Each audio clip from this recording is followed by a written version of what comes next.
오늘 우리가 함께 읽은 본문 마가복음 14장 17절부터 26절의 말씀은 두 개의 주제가 연결되어 있는 구조로 되어 있습니다. 앞에 17절부터 21절까지의 말씀에서는 예수님을 팔게 될 자에 대한 폭로를 하시는 말씀이고, 22절부터 26절까지는 성만찬이 이 패러그래프의 빅 아이디어라고 볼 수 있습니다. 17절을 보겠습니다. 오늘 본문 17절 말씀 같이 봅니다. 시작. 저물매 그 12를 데리시고 가서. 아멘. 여기서 저물매라는 이 단어는 유대 종교력으로 니산월은 유대 종교력으로 1월입니다. 유대인들에게는 세 개의 달력이 있습니다. 유대 민간력이 있고, 우리와 함께 쓰는 태양력이 있고, 유대 종교력이 있습니다. 유대 종교력의 니산은 1월이라는 의미인데, 1월 14일 날 저녁에 모든 세데르, 6월절 만찬이 준비되어져 있는 그 시간을 의미한다는 거죠. 18절로 갑니다. 14장 18절 말씀 함께 보겠습니다. 시작. 다 앉아 먹을 때에 예수께서 이르시되 내가 진실로 너희에게 이르노니 너희 중에 한 사람 곧 나와 함께 먹는 자가 나를 팔리라 하신대. 아멘. 18절 보세요. 이렇게 시작합니다. 다 앉아서 먹을 때. 성경을 주의 깊게 많이 본 분들이라면 여기서 생각을 한번 하시는 분들도 간혹 있습니다. 출애굽기로 갑니다. 출애굽기 12장입니다. 출애굽기 12장 11절 말씀. 출애굽기 12장 11절 말씀입니다. 구약 성경 두 번째 책 출애굽기 12장 11절 말씀 함께 보겠습니다. 시작. 너희는 그것을 이렇게 먹을지니 허리에 띠를 띠고 발에 신을 신고 손에 지팡이를 잡고 급히 먹으라. 이것이 여호와의 유월절이니라. 아멘. 거기 11절 맨 끝부분을 보세요. 이렇게 말씀합니다. 이것이 여호와의 유월절이니라. 아직 이스라엘 백성들은 애굽 땅을 벗어나지 않은 상태입니다. 애굽 땅을 벗어나는 사건이 아직 발생하지 않았어요. 여전히 노예임에도 불구하고 그들이 지금 미리 유월절을 시작하고 있다는 거죠. 그 유월절 식사를 어떻게 해야 하는지를 그 앞에 하나님께서 11절에 자세하게 설명하고 있습니다. 거기 다시 보세요. 허리에 띠를 띠고 발에 신을 신고 손에 지팡이를 잡고 급히 이렇게 먹는 것이 유월절 식사의 전통이고 하나님께서 원하시는 절기를 지키는 방법이었다는 겁니다. 생각해 보세요. 허리띠를 졸라맸습니다. 신발끈을 묶고 신발을 단단히 신고, 그리고 지팡이를 손에 들고, 그리고 누가 쫓아오는 것처럼 도망치는 것처럼 급하게 먹어야 하는 절기의 식사, 그것이 유월절 식사였다는 거죠. 생각해 보세요. 허리에 띠를 띠고, 그리고 신발 신고 지팡이 들고 누워있는 모습일까요? 앉아있는 모습일까요? 서있는 모습일까요? 서있는 모습입니다. 그래서 유월절 식사는 서서 먹는 식으로 이들에게 하나님이 말씀하셨다는 거예요. 이제 이 밤이 지나가면 애굽 땅에서 장자를 잃은 모든 사람들의 통곡이 애굽 땅 전체를 뒤덮을 것이고, 그 통곡을 뒤로 한 채 이스라엘 백성들은 급하게 가나안 땅을 향해서 하나님이 지시한 광야를 향해서 나아갈 겁니다.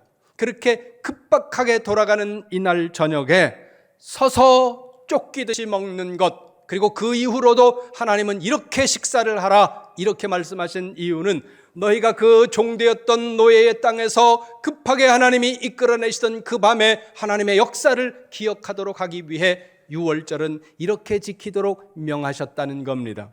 그런데 이스라엘이 가나안 땅에 들어온 이후 서서 먹는 이 유월절 행사가, 유월절 식사의 모습이 바뀐다는 겁니다. 어떻게요? 우리가 오늘 본문 읽었잖아요. 어떻게 먹었다고요?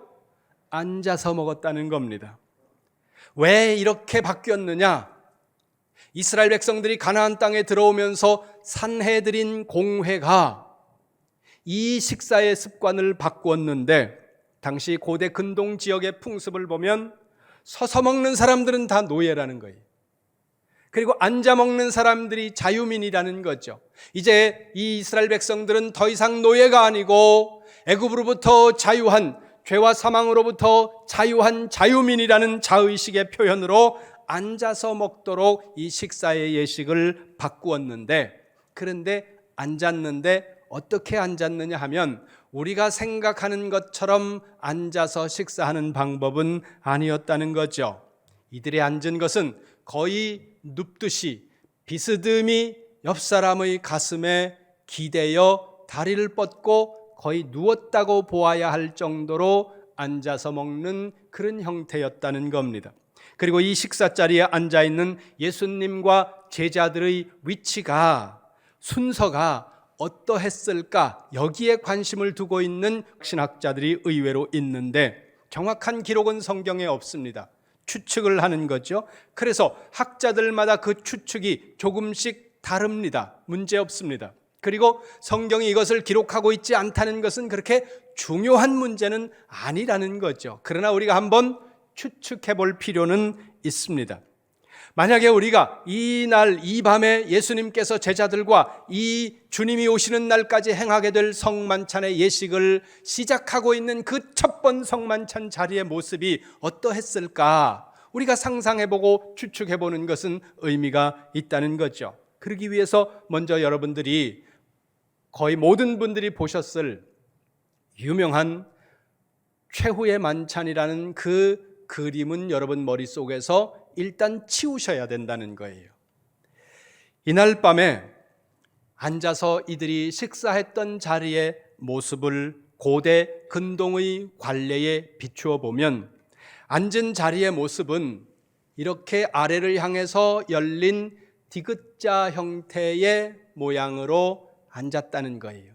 그리고 이 위에 이 짧은 이제 이렇게 짧게 이렇게 건너지는 이 선, 이 위에 여기가 상석인데, 여러분이 보시기에 맨 왼쪽부터 사도 요한이 앉았고, 그 다음에 예수님이 앉았고, 그 다음에 가룟 유다가 앉았고, 다른 제자들이 이렇게 앉았을 것이라고 추측을 합니다.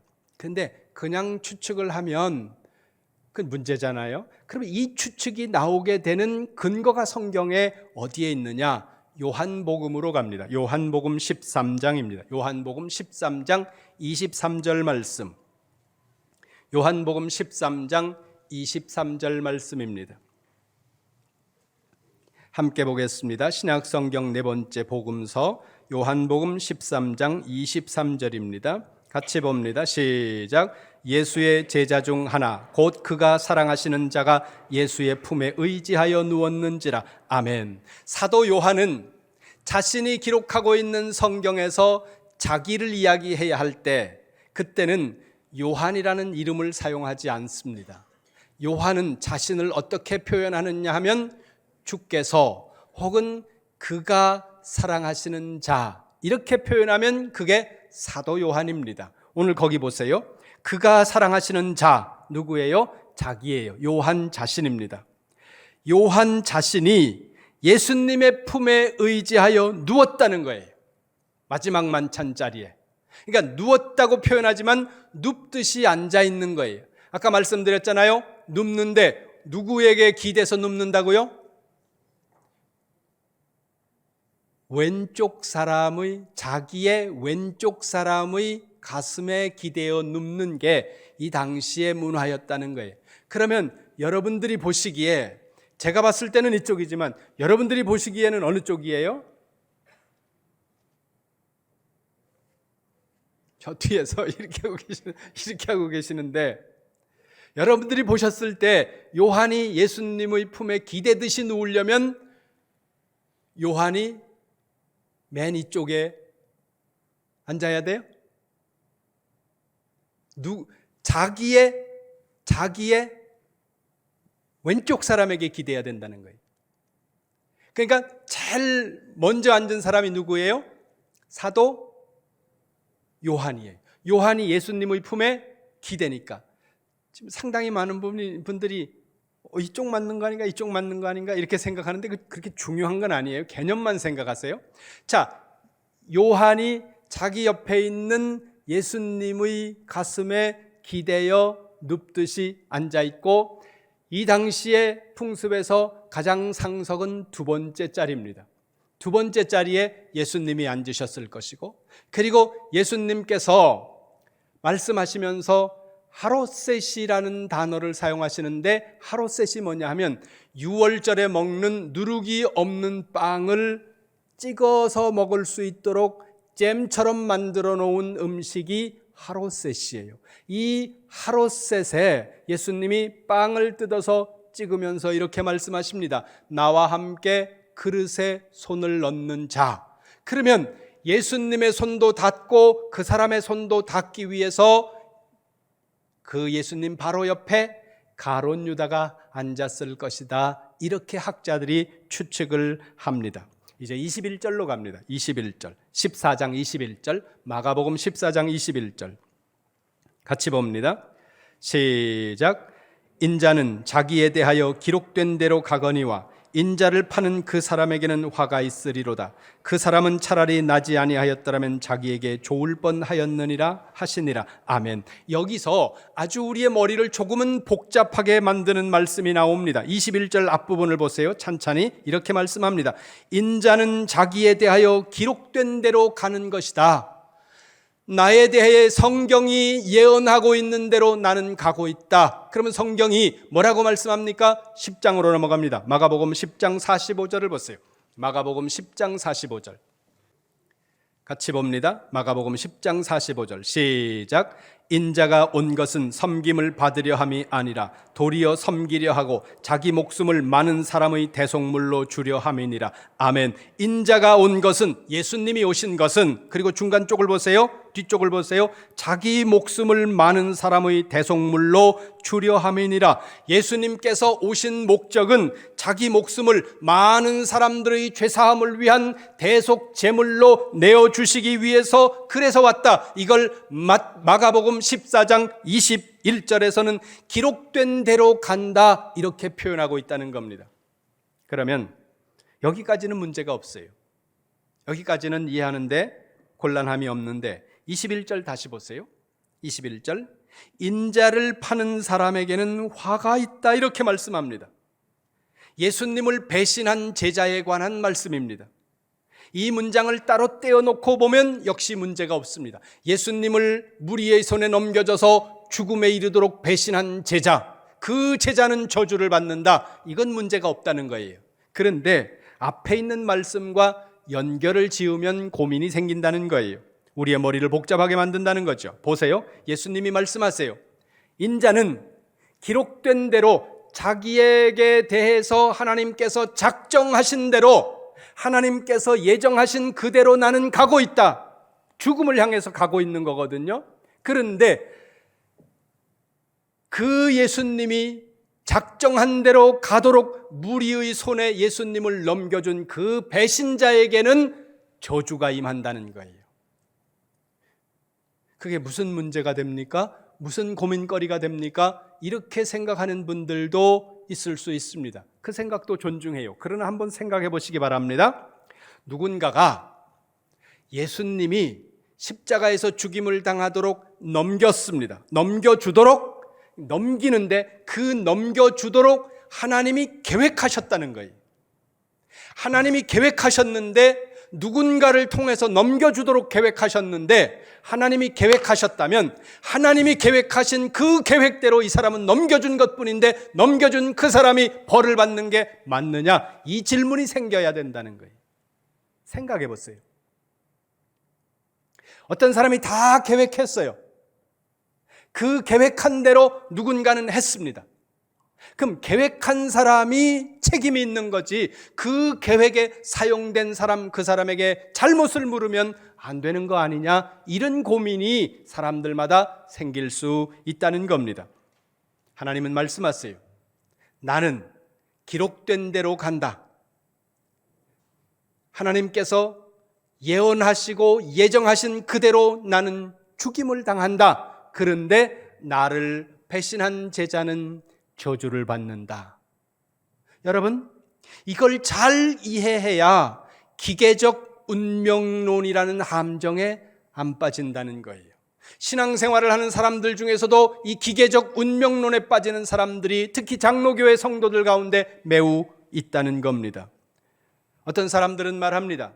하나님의 주권과 인간의 자유의지, 하나님이 주권적으로 행하시는 그 작정과 인간이 선택적으로 하는 그 인간의 자유의지 혹은 자율성이 서로 병립할 수 없다고 생각합니다.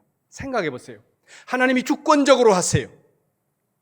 거기에 인간의 자유의지가 개입할 수 있을까? 논리적으로 보면 개입할 수 없는 것처럼 보인다는 거죠. 그래서 어떤 분들은 말합니다. 마치 사각형인 원이 존재할 수 없는 것처럼 하나님의 주권과 인간의 자유의지는 병립할 수 없다. 논리적으로는 맞는 것 같죠.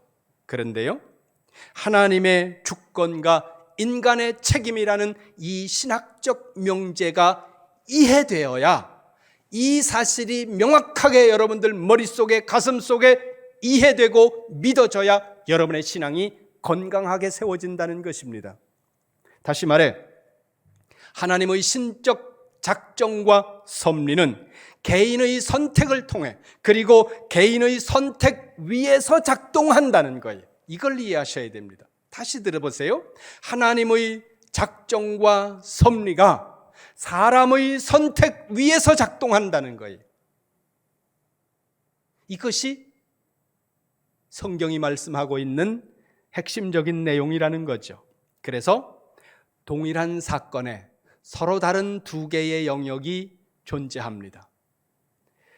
동일한 사건이에요. 무슨 사건? 예수님이 십자가에 죽임을 당하는 사건입니다. 무리에게 넘겨져서 누군가의 배신으로 무리의 손에 잡혀서 십자가에 죽임을 당한다는 이 동일한 사건 속에 우리의 대속을 위한 하나님의 작정과 배신한 제자에 대한 영원한 저주, 이 두 개의 세계가 공존한다고 하는 사실을 여러분들이 잊지 마셔야 된다는 겁니다. 그래서 여러분들에게 말씀드리는 거예요. 무엇을요? 어떤 문제를 바로잡으려고 혹은 어떤 악을 징계하려고 내가 악한 행동을 하는 것에 대해서 위험하게 느껴야 된다는 거예요. 나라가 됐든지 여러분의 회사가 됐든지 여러분의 가정이 됐든지 여러분의 교회가 됐든지 하나님은 악을 정화시키는 방법을 악을 동원해서 하시는데 악을 동원하는 악에 동원될 수 있는 사람들이 있다는 거예요.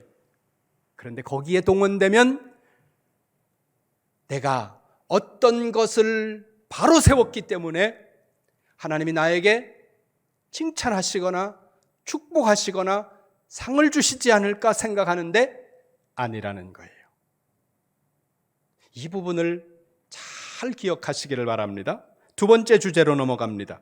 마가복음 14장 22절부터 24절까지의 말씀입니다. 마가복음 14장 22절부터 24절, 좀 길지만 함께 읽겠습니다. 시작. 그들이 먹을 때에 예수께서 떡을 가지사 축복하시고 떼어 제자들에게 주시며 이르시되 받으라, 이것은 내 몸이니라 하시고 또 잔을 가지사 감사기도 하시고 그들에게 주시니 다 이를 마시매 이르시되 이것은 많은 사람을 위하여 흘리는 바 나의 피 곧 언약의 피니라. 아멘. 유월절 식사를 하시던 도중에 예수님께서는 제자들에게 떡을 떼어주면서 이렇게 말씀합니다. 내 몸이야.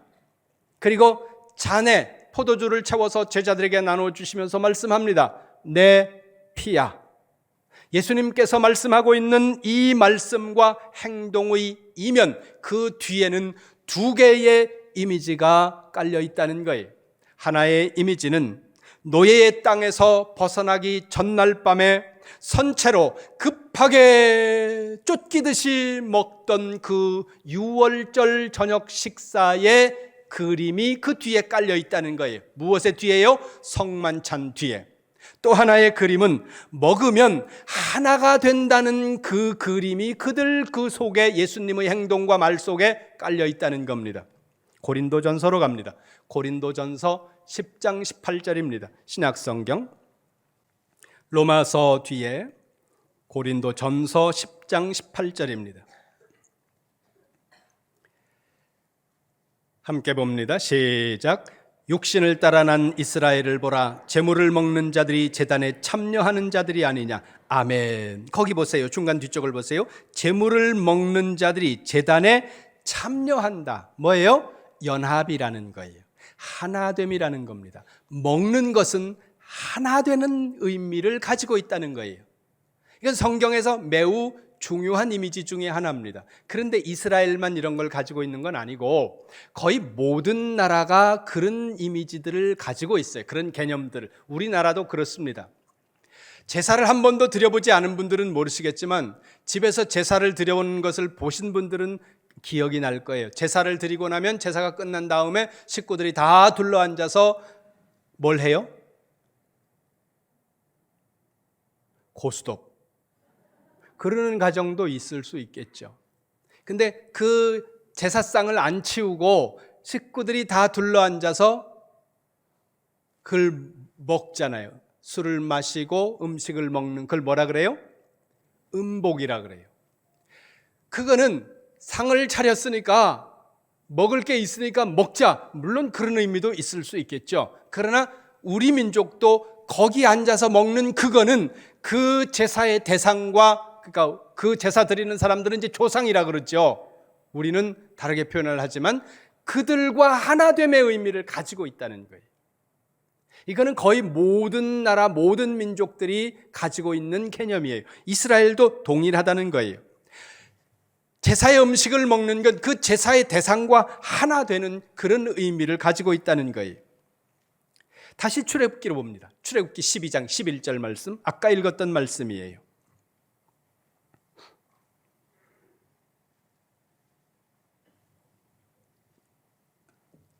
12장 21절 같이 봅니다. 시작.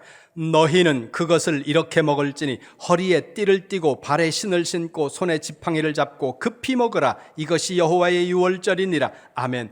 허리를 졸라매는 띠를 굳게 띠고 발에 신을 신고 손에 지팡이를 쥐고 서서 도망치듯이 쫓기듯이 급하게 먹어라. 그리고 출애굽기 12장 13절 보세요. 그 뒤에 13절 같이 봅니다. 시작. 내가 애굽 땅을 칠 때에 그 피가 너희가 사는 집에 있어서 너희를 위하여 표적이 될지라. 내가 피를 볼 때에 너희를 넘어가리니 재앙이 너희에게 내려 멸하지 아니하리라. 아멘. 내가 피를 볼 때에 그 집을 너희의 집을 넘어가리라. 아버지의 아버지 그리고 그 아버지의 아버지 때부터 살아왔던 노예의 땅 애굽입니다.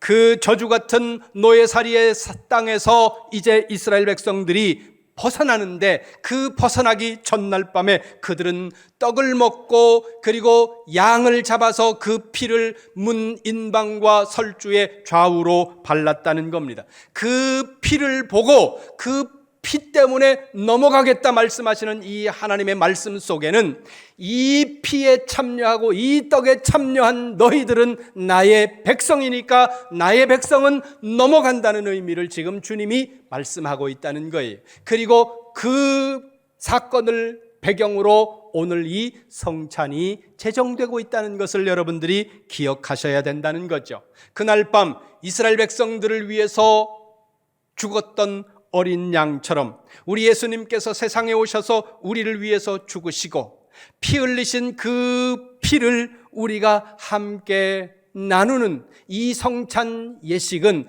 예수 그리스도와 하나됨이고 그리고 성도와 성도가 사랑 안에서 그리스도의 사랑 안에서 성령 안에서 하나가 되는 하나가 돼서 하나님의 자녀가 되는 그 의미를 담고 있는 예식이라는 거예요. 이제 예수님께서 흘리신 그 피를 믿는 믿음으로 구원받은 우리가 예수님께서 행하셨던 이 성찬을 반복적으로 행하는 이유는 예수님의 명령에 순종하는 것이기도 하지만 동시에 이 예식을 통해서 우리가 하나 되는 거예요. 어떻게요? 성령을 통해 그리스도와 하나 되고 사랑을 통해 성도와 성도가 하나 되어야 된다는 겁니다. 이 성찬에 참여하면서 우리 안에 원수 맺음은 불가능해요. 있어서는 안 된다는 거예요. 불가능한 것이 가능하도록 만들면 되겠습니까? 소원하고 미워하고 원망하고 이 성찬에 함께 참여하는 우리 모두는 그와 같음이 없어야 된다는 거예요. 편가름이 없어지고 따돌림이 없어지고 남녀와 노소를 불문하고 모두가 그리스도 안에서 사랑으로 하나 되는 공동체가 되어야 된다는 것을 여러분 기억하면서 오늘 이 떡과 잔을 나누는 이 시간에 그리스도와 연합하고 성도와 사랑으로 연합하여 우리가 예수 그리스도의 언약의 공동체라고 하는 사실을 다시 한번 우리가 보이도록 증거하는 그 증거의 예식일 뿐만 아니라 성령께서 이 예식을 통해서 여러분들에게 은혜가 더 흘러넘치도록 만드는 귀한 시간이 되기를 주님의 이름으로 축원합니다.